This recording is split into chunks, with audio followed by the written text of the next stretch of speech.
अस्सलाम वालेकुम बेटा, कैसे हैं आप लोग। मैं उम्मीद करता हूँ कि सब स्टूडेंट्स खैर वाफियत से होंगे। बेटे आप लोग जानते हैं कि हम first year chemistry chapter number 5 atomic structure पढ़ रहे हैं। बेटा इसमें आज हमारा जो टॉपिक है वो है रदरफोर्ड्स एटॉमिक मॉडल। इसको हम डिस्कवरी ऑफ न्यूक्लियस भी कहते हैं। रदरफोर्ड बेटा जो है ना उसने जो एटम का मॉडल दिया था कि एटम की साख्त से मुतल्लिक, उसको हम आज पढ़ेंगे। बेटा अर्नस्ट रदरफोर्ड 1871 टू 19 अक्टूबर 1937। बेटा जो है ना ये न्यूजीलैंड का एक ब्रिटिश फिजिस्ट था और इसको नोबेल प्राइज़ दिया गया केमिस्ट्री में 1908 में। और नोबेल प्राइज़ किस लिए दिया गया? In investigations and disintegration of elements, radioactivity के ऊपर बेटा इसने बहुत सारा काम किया था, जिसकी वजह से इसको नोबेल प्राइज़ मिला। बेटे आज हम स्टडी करेंगे रदरफोर्ड का जो एटॉमिक मॉडल था इसको हम डिस्कवरी ऑफ न्यूक्लियस भी कहते हैं। तो बेटा आपने याद रखना है कि 1911 में लॉर्ड रदरफोर्ड जो है उसने न्यूक्लियस को डिस्कवर किया था।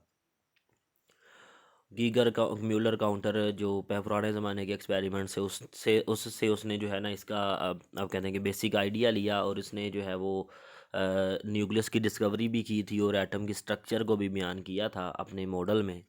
तो एक्सपेरिमेंट क्या किया बेटा इसने इसने बेटे अपने एक्सपेरिमेंट के अंदर जो है वो पोलोनियम या आप कह दें कि रेडियम मेटल ली।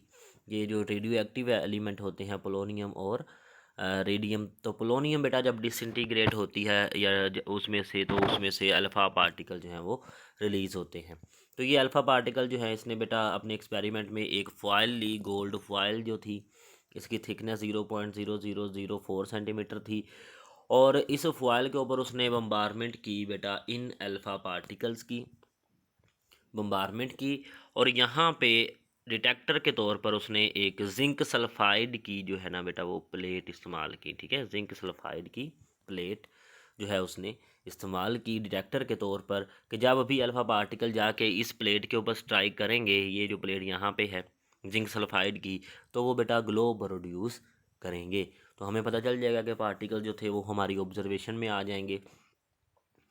बेटा यही जो है वो एक्सपेरिमेंट में आपने याद रखना है कि a beam of high speed alpha particles emitted from a radio active metal radium या polonium was directed onto a gold foil of 0.00004 centimeter thickness as a target through a pinhole in lead plate। ठीक है, a photographic plate और a screen coated with zinc sulfide was used as a detector। तो ये zinc sulphide जो plate थी वो detector के तौर पर इस्तेमाल की गई।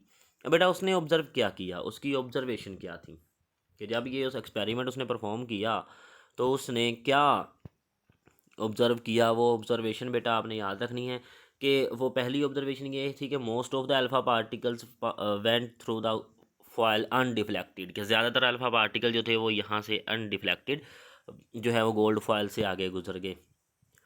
दूसरी जो बेटा ऑब्जर्वेशन थी वो ये थी कि कुछ पार्टिकल्स ऐसे थे जो डिफ्लेक्ट हुए थे किसी ख़ास एंगल पे। ठीक है, जिस तरह ये है और ये बैक साइड पे आ रहा है, डिफ्लेक्ट हुए थे कुछ अल्फ़ा पार्टिकल्स। कुछ जो है वो वापस मुड़ गए। कुछ तीसरी ऑब्जर्वेशन ये थी कि कुछ पार्टिकल जो थे वो वापस जो है वो मुड़ गए। अब साइंटिस्ट जो थे वहाँ पे रदरफोर्ड उन्होंने कहा कि अल्फ़ा पार्टिकल्स का वापस मुड़ना जो है ना वो ये बात ज़ाहिर करता है कि एटम के सेंटर में एक हैवी पोर्शन होता है। एटम के सेंटर में एक हैवी पोर्शन होता है जिसके साथ ये अल्फ़ा पार्टिकल टकराए हैं और वहाँ से वापस मुड़े हैं। और इस पार्टिकल हैवी पोर्शन को उसने नाम दिया न्यूक्लियस का। इस हैवी पोर्शन को क्या नाम दिया गया? न्यूक्लियस का नाम दिया गया। इसके बाद बेटा ये प्लानिटरी सिस्टम था, एटम का प्लानिटरी मॉडल था। जिस तरह हम प्लानट की बात करते हैं कि हमारा जो है वो हमारी जो सोलर सिस्टम है उसमें सूरज के गिर्द जो है वो जिस तरह सियारे घूम रहे हैं, ज़मीन भी घूमती है, प्लूटो भी, मरीख भी। ठीक है, इसी तरह वो कहता है कि दरमियान में एटम के न्यूक्लियस होता है और उसके इर्द गिर्द जो है वो इलेक्ट्रॉन्स रिवॉल्व कर रहे होते हैं। तो रदरफोर्ड ने बेटा जो है ना सोलर सिस्टम की तरह का एक मॉडल जो है वो बनाया, जिसमें उसने कहा कि टाइनी न्यूक्लियस जो है ना उसको सराउंड कर रहे होते हैं large number of electrons. Atom जो है टोटल, अगर हम एटम के ऊपर चार्ज देखें तो एटम तो न्यूट्रल होता है, जिसका मतलब ये है कि उस एटम के अंदर प्रोटॉन्स की तादाद और इलेक्ट्रॉन की तादाद क्या होती है, बराबर होती है। इसके बाद बेटा पास्टुलेट से रदरफोर्ड एटॉमिक मॉडल में के कि क्या आपको पॉइंट उसने बयान किया अपने रिजल्ट के तौर पर। उसने कहा कि बहुत सारे अल्फ़ा पार्टिकल जो है वो सीधी लाइन में गुजर गए, इसका मतलब है कि एटम का बहुत सारा हिस्सा खाली पड़ा हुआ है। पहली रिफ्लेक्शन कि बहुत सारे अल्फ़ा पार्टिकल जो हैं वो अनडिफ्लेक्टेड फॉर्म में सीधे गुजर गए, इसका मतलब एटम का बहुत सारा हिस्सा खाली पड़ा हुआ है। अब उसके बाद उसने कहा कि डिफ्लेक्शन कुछ पार्टिकल्स की हुई है, इसका मतलब ये है कि वो सेंटर, एटम के सेंटर में वो किसी सेंटर के अंदर, एटम के सेंटर में वो किसी हैवी पार्टिकल से टकराए हैं, और उस हैवी पार्टिकल को उसने नाम दिया न्यूक्लियस का। और उसने ये भी कहा कि ये जो न्यूक्लियस है ना, इसके ऊपर पॉजिटिव चार्ज होता है। क्यों? क्योंकि अल्फ़ा पार्टिकल के ऊपर भी पॉजिटिव चार्ज होता है, तो अल्फ़ा पार्टिकल जो वापस बेंट हुए हैं वो रिपल्शन की वजह से हुए हैं, वो इलेक्ट्रोस्टैटिक रिपल्शन की वजह से वापस मुड़े हैं।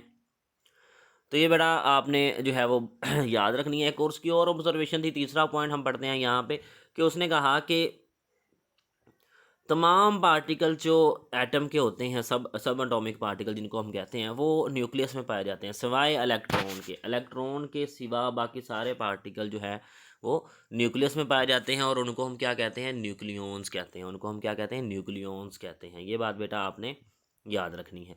इसके बाद उसने कहा कि इलेक्ट्रॉन्स जो हैं वो न्यूक्लियस के आउटसाइड डिस्ट्रीब्यूट हुए होते हैं, और ये स्टेशनरी नहीं होते। स्टेशनरी ना होने का मतलब क्या है कि इलेक्ट्रॉन मूव कर रहे होते हैं, अपने अपने ऑर्बिट में मूव कर रहे होते हैं। आखिरी पॉइंट जो बेटा उसने कहा वो ये कहा कि number of electron is always equal to the number of protons. एक एटम के अंदर जितने इलेक्ट्रॉन होते हैं उतने ही प्रोटॉन होते हैं, इसलिए एटम जो होता है वो न्यूट्रल होता है। तो ये बेटा रदरफोर्ड एटॉमिक मॉडल था, और ये इसकी स्ट्रक्चर थी। हमने देखी कि वो किस तरह से एटम के स्ट्रक्चर को बयान कर रहा था। अब बेटा उसमें कुछ डिफेक्ट्स थे, वो डिफेक्ट हम डिस्कस कर लेते हैं। बेटा पहला डिफेक्ट, आपने ये बात याद रखनी है कि डिफेक्ट जो है बेटा, ये इंपॉर्टेंट शॉर्ट क्वेश्चन में भी आपने याद रखने हैं कि these are important short question. ठीक है, ये बड़ा अहम शॉर्ट क्वेश्चन भी है, बड़ा अहम शॉर्ट क्वेश्चन है। डिफेक्ट पूछे जाते हैं शॉर्ट क्वेश्चन में, तो ये बात आपने याद रखनी है। अब बेटा हम पहला डिफेक्ट डिस्कस करते हैं। तो पहला डिफेक्ट जो है वो ये था कि उसने कहा कि this is the planetary system, यानी सोलर सिस्टम है की तरह उसने तशबीह दी उसको, कि एटम के अंदर जो है वो प्रोटॉन, ये न्यूक्लियस और इलेक्ट्रॉन्स जो हैं वो न्यूक्लियस दरमियान में होता है, इलेक्ट्रॉन उसके गिर्द रिवॉल्व कर रहे होते हैं। तो इसको बेटा उसने जो है ना वो प्लानेटरी सिस्टम से तशबीह दे के उसने जो है वो बिल्कुल उसी की तरह एक्सप्लेन किया था। अब बात ये थी कि प्लानेटरी सिस्टम में तो लॉ ऑफ ग्रेविटी अप्लाई होता है, पहली बात। ठीक है, लॉ ऑफ ग्रेविटी अप्लाई होता है, और लॉ ऑफ ग्रेविटी जो है वो हमेशा न्यूट्रल पार्टिकल की मोशन के ऊपर अप्लाई किया जा सकता है, चार्ज पार्टिकल की मोशन के ऊपर अप्लाई नहीं किया जा सकता। यानी कि इलेक्ट्रॉन और प्रोटॉन जो कि चार्ज पार्टिकल हैं, उनके ऊपर लॉ ऑफ ग्रेविटी जो है वो उनके ऊपर अप्लाई नहीं किया जा सकता। इसके बाद बेटा उसने एक बात और कही थी। उसने कहा था कि इलेक्ट्रॉन्स जो न्यूक्लियस के अंदर हैं वो स्टेशनरी नहीं है, मतलब वो मूव कर रहे हैं। इसका मतलब जब कोई बॉडी मूव करती है तो अल्टीमेटली वो एनर्जी रिलीज़ करती है। तो अगर इलेक्ट्रॉन बेटा जो है वो मूव करेगा तो एनर्जी रिलीज़ करेगा, तो अल्टीमेटली उसका ऑर्बिट जो है वो छोटा होता जाएगा। जिस तरह हमने यहाँ पे इस डायग्राम में देखा कि वो मूव करता जाएगा, तो उसका ऑर्बिट जो है वो छोटा होता जाएगा, और फाइनली छोटा होते होते वो ऑर्बिट उसका जो है ना वो इलेक्ट्रॉन मूव करते करते छोटे ऑर्बिट में जाते जाते वो फाइनली न्यूक्लियस में गिर जाएगा। फाइनली वो न्यूक्लियस में गिर जाएगा। इस तरह तो एटम की स्ट्रक्चर कोलैप्स कर जाएगी, तबाह हो जाएगी। इस तरह तो एटम की स्ट्रक्चर एग्जिस्ट नहीं कर सकती। इसका मतलब रदरफोर्ड ने जो एटॉमिक मॉडल दिया उसके मुताबिक एटम को तो अनस्टेबल होना चाहिए, लेकिन एटम तो स्टेबल है। ये दूसरा पॉइंट था बेटा। इसके बाद बेटा जो थर्ड वन था वो ये था कि इलेक्ट्रॉन जो है वो कंटिन्यूसली रिवॉल्व कर रहा है अराउंड द न्यूक्लियस, तो अल्टीमेटली वो एनर्जी रिलीज़ कर रहा है। अगर वो एनर्जी रिलीज़ कर रहा है, कंटिन्यूसली ये मूवमेंट कर रहा है, और मूवमेंट के दौरान इलेक्ट्रॉन एनर्जी भी रिलीज़ कर रहा है, तो एटम को तो फिर कंटिन्यूस स्पेक्ट्रम देना चाहिए। लेकिन एटम जो है वो तो हमें लाइन स्पेक्ट्रम जो है वो देता था। एटम का स्पेक्ट्रम जो है वो कंटिन्यूस होना चाहिए, लेकिन एटम क्या दे रहा है हमें, लाइन स्पेक्ट्रम दे रहा है। तो ये बेटा जो है ना ये 3 डिफेक्ट थे जिनको बोहर ने जो है वो जस्टिफाई किया था आगे। तो रदरफोर्ड का एटॉमिक मॉडल बेटा हमने डिस्कस किया है, इसमें हमने पढ़े हों कि रदरफोर्ड के एटॉमिक मॉडल में क्या क्या उसने पास्टुलेट लिए, क्या एक्सपेरिमेंट किया, क्या उसका नतीजा निकाला और उसमें क्या क्या खामियां थी, उन खामियों को की वजह हमने पढ़ी कि वो क्यों हैं। ठीक है, तो ये बेटा जो था वो रदरफोर्ड एटॉमिक मॉडल था, इसको आपने याद कर लेना। और इसमें बड़ा अहम शॉर्ट क्वेश्चन आपके पास है बेटा, defects of Rutherford's atomic model, defects of Rutherford's atomic model. तो ये बेटा था हमारा आज का लेक्चर, इसको आपने याद कर लेना है। नेक्स्ट इंशाल्लाह हम आगे नेक्स्ट लेक्चर में डिस्कस करेंगे। तब तक के लिए इजाज़त चाहूँगा बेटा, अल्लाह हाफिज़।